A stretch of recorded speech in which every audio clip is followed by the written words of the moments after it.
Welcome to The Explainer. Today, we're jumping into one of the most influential and, let's be honest, controversial books of the 20th century, Sigmund Freud's The Interpretation of Dreams. This is a book that completely flipped the script on how we think about what our brains are doing while we're asleep. For pretty much all of human history, that's been the big question. Are dreams some kind of message from the gods, a sneak peek into the future? Or are they just a bunch of random biological static, kind of like a TV screen after the show's over? So you basically had two camps. On one side, you had the ancient world, which was convinced dreams were packed with meaning, messages from a higher power. And on the other, you had the modern 19th century scientific view, which pretty much dismissed them as totally chaotic, meaningless brain noise. But then, right at the start of a new century, Sigmund Freud comes along and drops a bombshell. He says, nope, dreams are not nonsense. In fact, he argued they are a structured psychological creation that is absolutely jam-packed with meaning. He believed they were a direct window into the deepest parts of our minds. Okay, let's really get into this.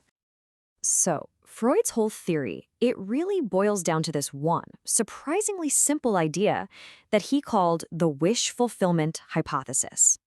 What he argued was that at its very core, every single dream you have, no matter how bizarre or even how awful it seems, is your mind trying to satisfy a desire. It's basically the imaginary fulfillment of a wish. And you can see this idea in its purest form in children's dreams. Freud actually uses his own little daughter as the perfect example. After she'd been sick and wasn't allowed to eat all day, she cried out this list of her absolute favorite foods in her sleep. Her wish was simple. She wanted to eat, and her dream gave her exactly what she wanted. Okay, but here's the obvious question, right? What about nightmares? How in the world can a terrifying dream where you're being chased be a wish? Well, answering this question is where Freud's theory gets really, really interesting. So, how did Freud explain away nightmares? Well, he said we have to understand that every dream has two faces. There's the dream you remember, and then there's the hidden meaning underneath. He called these the manifest content. That's the weird story you tell your friends about the next morning. And the latent content, which is the hidden symbolic meaning. And that latent content, that's where the real wish is hiding, in disguise. So why the disguise? Freud's idea was that we have this kind of mental guard, a sensor, that works 24/7, even when we're asleep. Its job is to protect us from our own raw, repressed, and often pretty disturbing thoughts. So the sensor takes that forbidden wish and scrambles it, twisting it into the strange symbolic story you actually remember. To see how this all works, there's no better way than to look at the exact case Freud himself used to demonstrate his method. And it was a dream he had about one of his own patients, a woman he called Irma. So on the surface, the story of the dream seems pretty straightforward. It just looks like a classic anxiety dream about his job. He's worried about his patient, Irma. He feels like a colleague is kind of blaming him because she's not fully recovered. In the dream, he looks in her throat, sees some nasty stuff, and then watches his friend carelessly give her an injection with a dirty needle. But remember, according to Freud, this is all just a disguise. By analyzing his own thoughts about each element of the dream, he started to decode what he called the dream work, the whole process of disguise. And what he found underneath was something else entirely.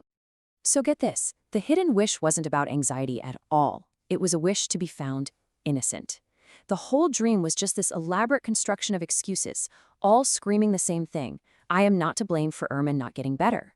It's not my fault, it's her fault. No, wait, it's not my fault, it's a physical problem. Or hey, it's not my fault, it's my friend Otto's fault. Freud had this brilliant comparison for it. He called it kettle logic. It's like a guy who's accused of returning a broken kettle and says, first of all, I returned it in perfect condition. Second, it already had holes in it when I borrowed it. And third, I never borrowed a kettle from you in the first place. The excuses don't have to make sense together.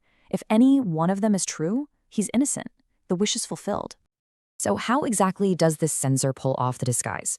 Freud said it has these specific tools. One is condensation, where it just mashes multiple ideas or people into one. So in his dream, a doctor was actually a mashup of his friend and his brother. Another big one is displacement, where the dream shifts all the emotional energy from something important to something that seems totally random, like focusing on a weird chemical formula instead of a much more sensitive topic. So, after all this decoding and all these weird dream mechanics, what's the big takeaway here? Why does any of this actually matter? Well, because for Freud, dreams weren't just a fun little curiosity. He famously called dream analysis the royal road to a knowledge of the unconscious. He believed that by understanding our dreams, we were getting a direct, unfiltered look into the hidden world of our deepest desires, fears, and memories, all the stuff that really makes us who we are.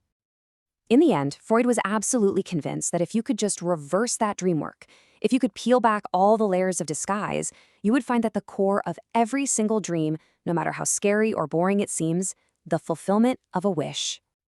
And that leaves us with a pretty fascinating and maybe a little unsettling question to think about. Beneath all the strange stories that play out in your head every night, what hidden wishes are actually coming true? And what are your dreams really trying to tell you about yourself?